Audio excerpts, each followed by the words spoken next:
Subscribe कीजिए BRP education channel को ताकि हमारे लेटेस्ट वीडियो आपको सबसे पहले मिल सके, और वीडियो को लाइक और चैनल को सब्सक्राइब जरूर कर देना। धन्यवाद। तो चलिए शुरू करते हैं वीडियो। करेंगे अध्याय 7 का, जिसमें हमें पढ़ना है रेखाएं एवं कोण। तो सबसे पहले इसमें हम देखेंगे आसन्न कोण क्या होता है। तो चलिए हम आपको बताते हैं कि आसन्न कोण क्या होता है। इसका हम डेफिनेशन लिख लेते हैं। तो हमने डेफिनेशन लिख लिया है यहाँ पे आसन्न कोण का।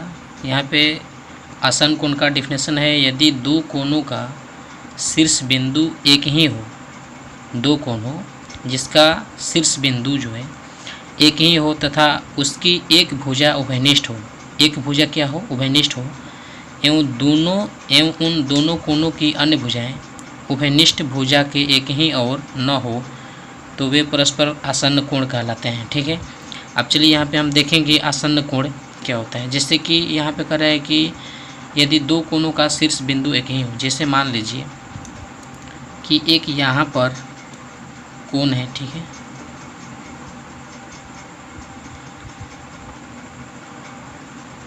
जैसे ए ओ, और ये हो गया हमारा बी।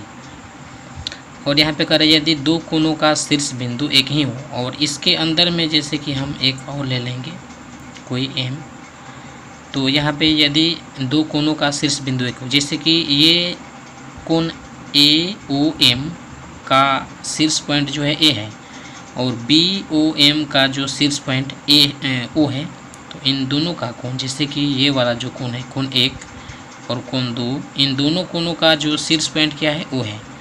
तो यहाँ पे कह रहा है यदि दो कोणों का शीर्ष बिंदु एक ही हो तथा उनकी एक भुजा उभयनिष्ठ हो। अब देखिए ये जो कोण एक है और ये कोण दो, कोण एक में जैसे कि मान लीजिए कि ये जो भुजा है 6 सेंटीमीटर है और ये जो भुजा है 5 सेंटीमीटर है और ये जो भुजा है 6 सेंटीमीटर।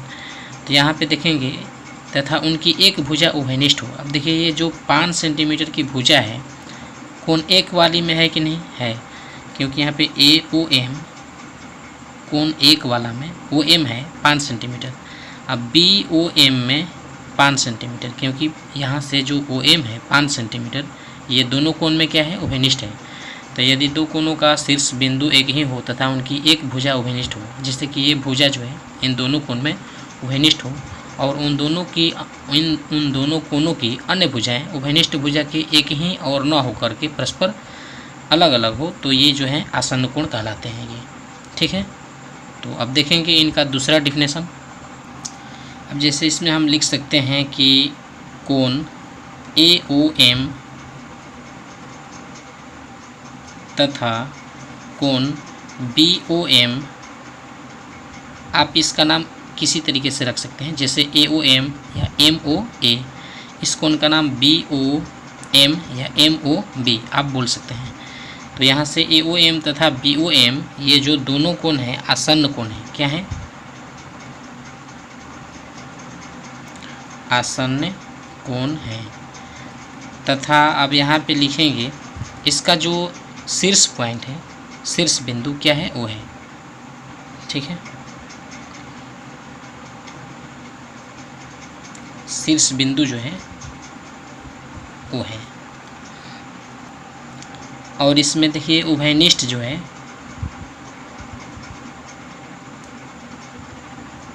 उभयनिष्ठ भुजा जो है इसमें ओ एम है।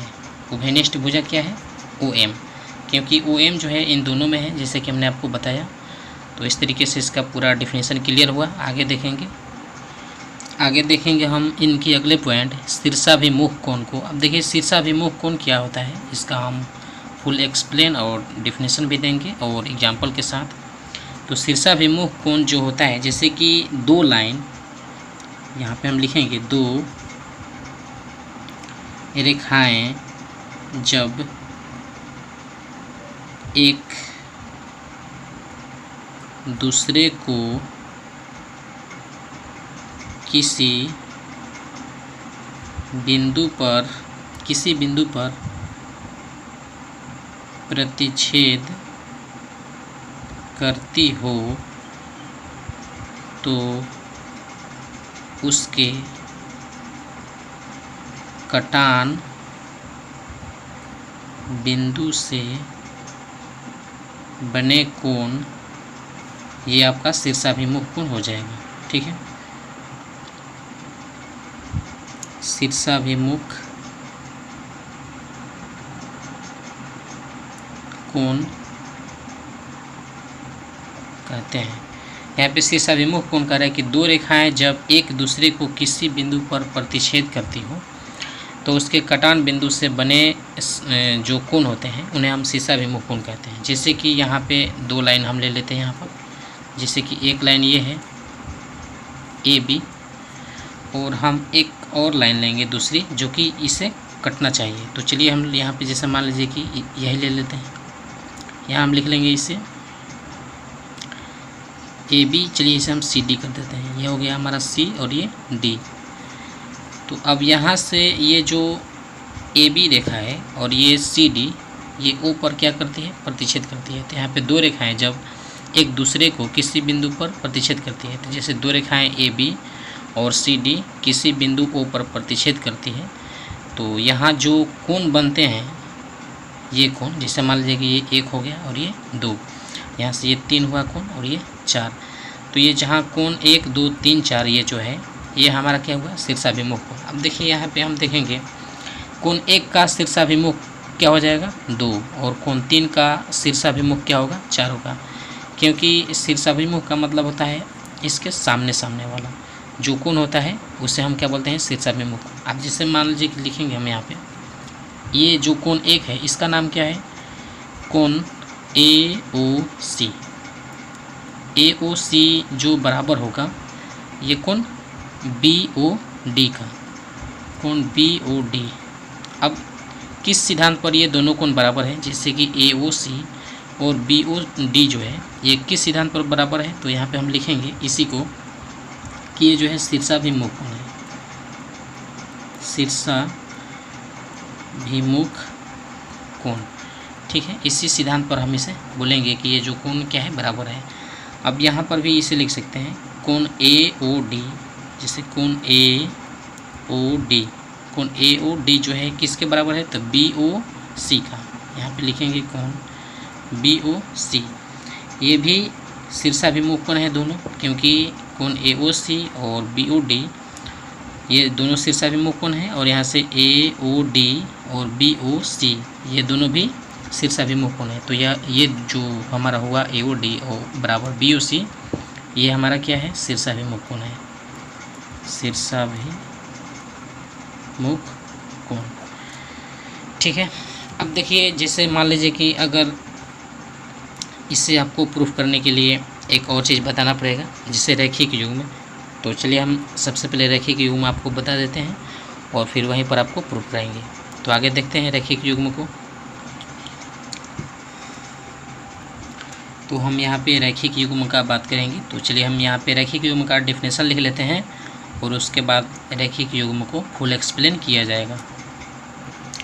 तो यहाँ पे रैखिक युग्म कह रहा है कि वैसे दो कोण जिसके शीर्ष बिंदु एक ही हो, मतलब इसमें दो कोण होना चाहिए जिसका जो शीर्ष बिंदु हो एक ही हो और एक भुजा उभयनिष्ठ हो। एक भुजा क्या हो उसमें, उभयनिष्ठ, तथा दोनों कोणों की आसन्न भुजाएं दो विपरीत किरणों हो, रैखिक युग्म कहलाता है। अब देखिए यहाँ पे हम बताएंगे वैसे दो कोण जिसके शीर्ष बिंदु एक ही हो। अब देखिए रैखिक युग्म तो सीधा लाइन पे होता है। सबसे पहले सीधा लाइन बना देंगे और सीधा लाइन कोई भी 180 डिग्री का एंगल बनाता है।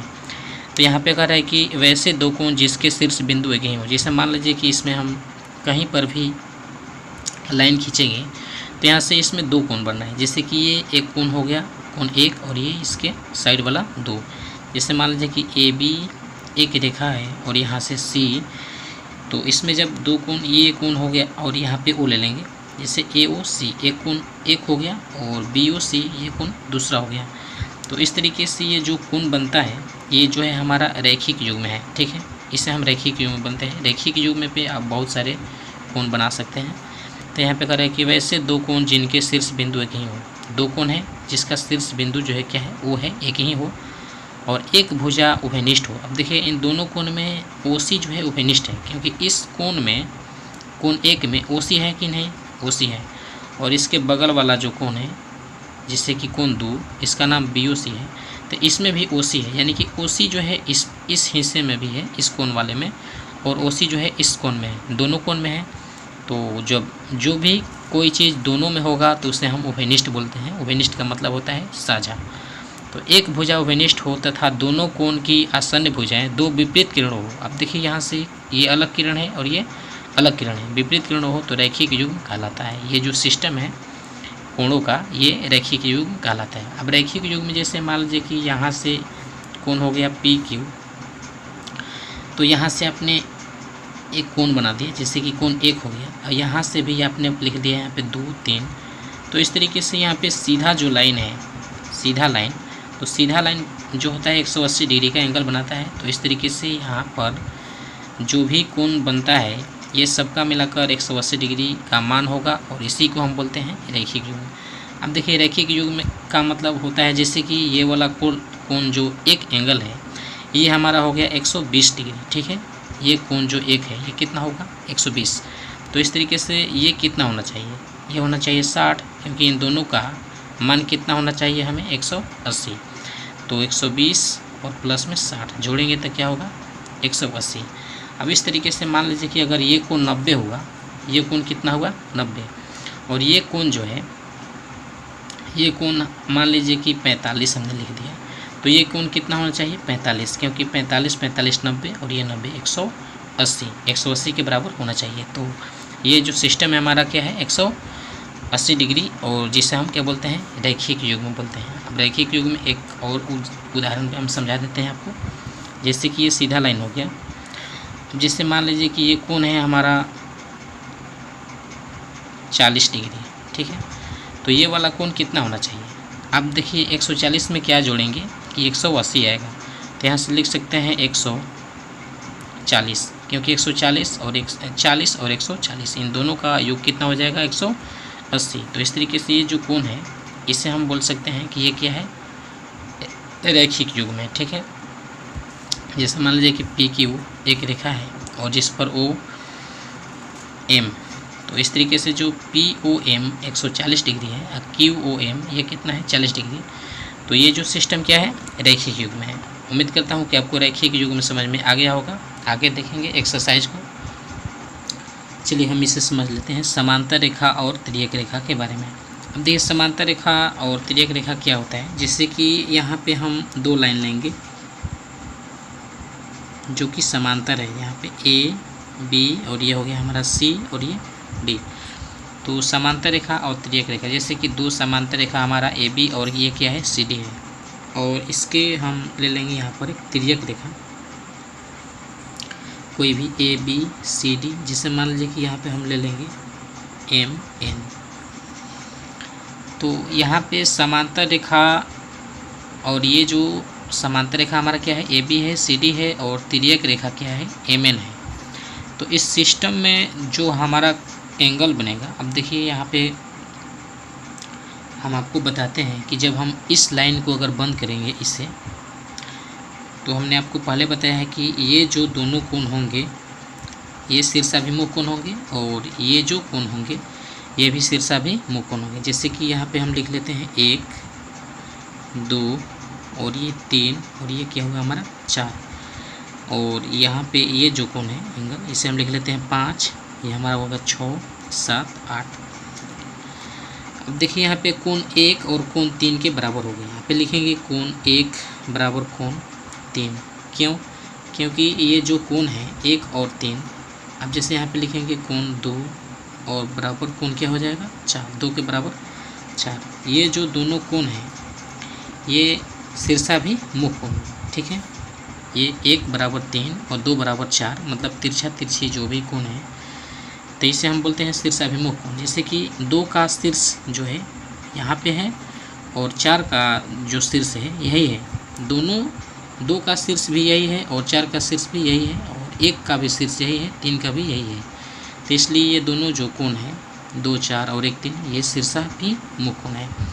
यहाँ से अब निचले पॉइंट पे भी वही हो जाएगा, कोण 5 बराबर ये क्या हो जाएगा कोण 8, और कोण 6 बराबर यानी कि 6 बराबर कोण क्या होगा 7। यानी कि ये सभी हमने जो अभी कोण लिखा ये सब कोण क्या है तो शीर्षाभिमुख कोण है। ठीक है, शीर्षाभिमुख कोण, आप इसे समझ लीजिएगा। अब देखिए यहाँ पे हम लिखेंगे कोण 1, ठीक है, कोण 1 जो बराबर होगा कोण किसके बराबर होगा, कोण 7 का। कोण 1 बराबर कोण क्या होगा 7। यहाँ पे लिखेंगे कोण 1 बराबर कोण 7, ठीक है। और कोण 2 जो है बराबर होगा 8 का। यहाँ पे लिखेंगे कोण 2 बराबर कोण 8। तो ये जो कोण है हमारा, इसे हम लिखेंगे 1 बराबर जो 7 है, एक ही और के ये बाह्य कोण है, एक ही और के क्या है बाह्य कोण। और ये जो अंदर में ये 4 5 है, जैसे कि यहाँ पे कोण 4 बराबर कोण 5, कोण 3 बराबर कोण 6। अब देखिए यहाँ पे कोण 1 बराबर 7, इन दोनों कोणों का योग क्या होगा 180 होगा। अब कोण 2 और 8 को भी जोड़ेंगे तो इसका भी मान क्या होगा 180, क्योंकि एक ही ओर के अंतः कोणों का योग जो होता है 180 होता है, और एक ही ओर के अंतः कोण का योग भी 180 और बाह्य कोण का भी 180। तो यहाँ से 4 और 5 को जोड़ेंगे तो भी 180 होगा इन दोनों कोण का, जैसे ये वाला कोण और ये वाला कोण, इन दोनों कोण को जोड़ेंगे तो 180, और 3 6 को भी जोड़ेंगे तो 180 होगा। अब इसी तरीके से 1 और 7 को जोड़ेंगे तो 180, और 2 और 8 को जोड़ेंगे तो 180। तो इस तरीके से यहाँ पे 1 7 2 8 जो है ये हमारा हो गया एक ही और के ये बाह्य कोण है, क्या है एक ही उनके बाह्य कोण। अब यहाँ पे देखिए 4 5 और 3 6 जो है ये यहाँ पर भी लिख सकते हैं यही चीज़, एक ही और के अंतः कोण, ये क्या है एक ही और के अंतः कोण है। अब देखिए यहाँ पे हम लिखेंगे संगत कोण किसे कहते हैं। डिफिनेशन तो नहीं बताएंगे, नेक्स्ट बार एक्सप्लेन किया जाएगा। जैसे कि एक जो कोण है, कोण यहाँ पे लिखेंगे कोण 1 बराबर कोण 5 होगा, और कोण 2 बराबर क्या होगा कोण 6 होगा। 1 बराबर मन यानी कि ये जो समांतर रेखा है तो एक ही साइड के जो ऊपर वाला है और ये ऊपर वाला ये बराबर होगा, 2 जो है 6 के बराबर होगा, 1 जो है 5 के बराबर हो गया। तो 1 5 के बराबर है, 2 6 के बराबर। अब 4 कोण किसके बराबर होगा, नीचे वाला नीचे कोण के साथ, तो 4 बराबर 7 हो जाएगा। कोण 4 बराबर कोण 7, ठीक है। और कोण 3 बराबर कोण क्या होगा 8 होगा। यहाँ पे लिखेंगे कोण 3 बराबर कोण 8। ये जो कोण है इसे हम लिखेंगे संगत कोण, संगत कोण। चलिए यहाँ पे हम आगे बढ़ा लेते हैं। ये जो कोण हमने लिखा है 1 बराबर 5 और 2 बराबर 6, 2 बराबर 6, यानी कि ये ऊपर वाला ये भी ऊपर वाला, इस रेखा में ऊपर और इस रेखा में ऊपर। तो 1 बराबर 5, 2 बराबर 6, 4 बराबर 7 और 3 बराबर 8। ये सभी जो हमने अभी कोण बनाया बताया आपको, ये क्या है संगत कोण है, ठीक है। अब देखिए हमें यहाँ पे आपको बताएंगे जैसे कि कोण 4 बराबर 6 होगा, कोण 4 बराबर कोण 6, और कोण 3 बराबर क्या होगा 5 होगा। ये कैसे होगा, क्योंकि ये जो कोण है कोण 4 बराबर 6 और 3 बराबर 5 ये हमारा होता है एकांतर कोण, ठीक है। ये जो कोण होता है ये क्या होता है एकांतर कोण होता है। आप इसे ध्यान दीजिएगा कि जो 4 है और ये 6 ये दोनों बराबर होगा, क्योंकि कोई भी सीधा लाइन पे जब हम तिरछा लाइन खींचेंगे तो उस साइड के ऊपर वाला और इस साइड के नीचे वाला ये दोनों बराबर होगा, और फिर उस साइड के जो ऊपर वाला है और इस साइड के नीचे वाला ये दोनों भी क्या होगा बराबर। तो इस तरीके से यहाँ पे 4 और 6 और 3 और 5 जो कि ये अंदर वाले हैं और अलग अलग साइड के हैं, तो यहाँ से ये जो है क्या होगा एकांतर कोण होगा, ठीक है। ये अंतः एकांतर कोण ऐसे बोल सकते हैं कि ये जो है अंतः एकांतर कोण हुआ। अब देखिए बाह्य एकांतर कोण जैसे हो जाएगा 2 बराबर 7, कोण 2 बराबर क्या लिखेंगे कोण 7 को, और कोण 1 बराबर 8 को लिखेंगे, कोण 1 बराबर कोण 8 को लिखें, ठीक है। तो इस तरीके से हमने आपको पूरे कोण बताया। आपको ये वीडियो कैसी लगी आप हमें कमेंट में ज़रूर बताएं। वीडियो देखने के लिए धन्यवाद। चैनल पर नए होंगे तो सब्सक्राइब ज़रूर करना।